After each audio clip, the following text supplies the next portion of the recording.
trade recap. Let's get into it. I have to go to the dentist at 3 o'clock. I'm a little upset about that because I hate the dentist. Just fuck with your mouth the entire time. Pause. Alright, anyways. I was bullish going into NQ today. Pretty clear why. So we had this SMT with Monday's low with YM. Yesterday, I did not trade NQ yesterday just because this candle was a little whack. I wanted to let it close, see what happened. So yeah, we held the SMT. Obviously, we had a bullish close with a large wick. So, we can anticipate this to continue higher, right?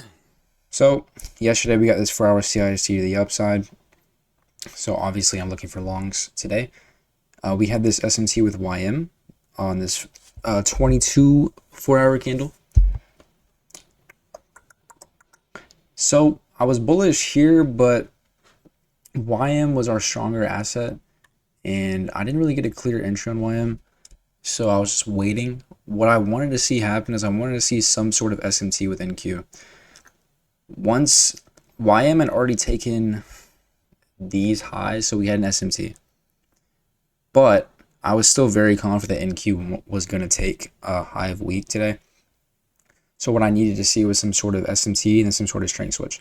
So market opens, and we get a nice little dump. We dump below these lows, and we get an SMT with YM. So this is called a two-stage SMT. YM took this low, and then NQ took this low, right? So two-stage SMT. So once we had that SMT, I was looking to get on side on some longs. I did take a premature entry. I'll talk about that in a second. But after we had this SMT, we had this 30-minute CIST right here, which even if we didn't get this 30-minute CIST, I still would have looked for longs, but obviously it just helps the case. All right, so I took 2 trades, 1 loss, 1 win. Obviously the win made up for the loss big time, but I want to talk about why this trade, it wasn't necessarily a bad trade, but it wasn't the correct trade, and I want to talk about why real quick. So if we go to 1006 on YM, make YM a little bit bigger. Where's 1006? Okay. All right. So when you are trading a lagging asset, so like a lagging asset is basically, a lagging asset simply put is really just when the asset has not taken a higher low yet that another asset has, but you still think it's going to take that higher low. So I'm trying to trade the lagging asset, right?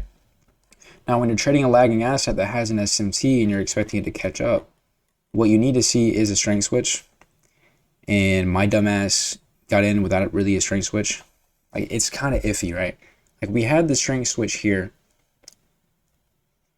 but right here, you're going to see, like, NQ is still the stronger asset, and then YM switches the stronger asset, and obviously YM continues to be stronger.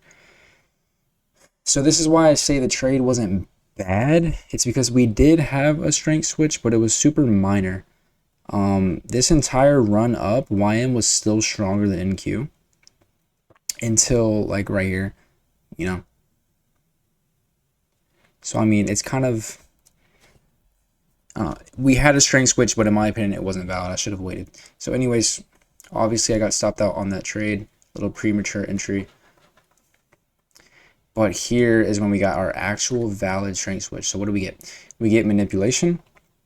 YM has a way deeper retrace than NQ. So off rip, I'm like, okay, this is our actual strength switch. Because if you just take a look, NQ, super short retracement and pretty much instantly expanding right back, right? But if you look at YM, if I can delete this, if you look at YM, pretty big retracement, right? So the strength switch is very obvious.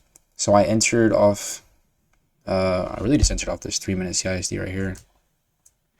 And then we got this 30-minute SMT while I was in the trade. Target was just previous day, not previous day high, but weekly high of week.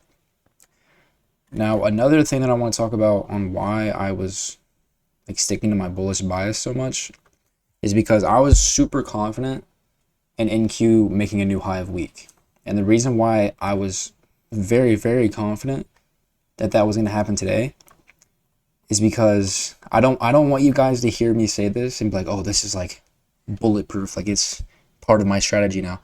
It's just something that's I've noticed as I've been trading for a while. But the high of week is very, very rarely Friday. So with me being super confident that we're going to make a new high of week, and today being Thursday, I'm like, okay, I'm very confident that we're going to make it today, not tomorrow, because like I said, just with my experience in trading, it's very rare for Friday to be the high of week. So that's another reason why I was like so bullish. Now, obviously, the main reason why I was bullish is because overall price structure, right? We 2-stage SMT, we're getting expansion signatures, we get a change in strength with the SMT with these highs to confirm that the SMT is probably not going to hold.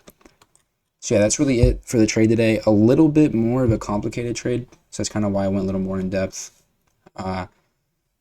Yeah, really all it is when you're trading a lagging asset is make sure you have the change in strength. That's really all it is. So yeah, hopefully that answered any questions you guys had, because I know there was a couple questions about today's price action. But if you guys have any more questions, just let me know and I'll answer them.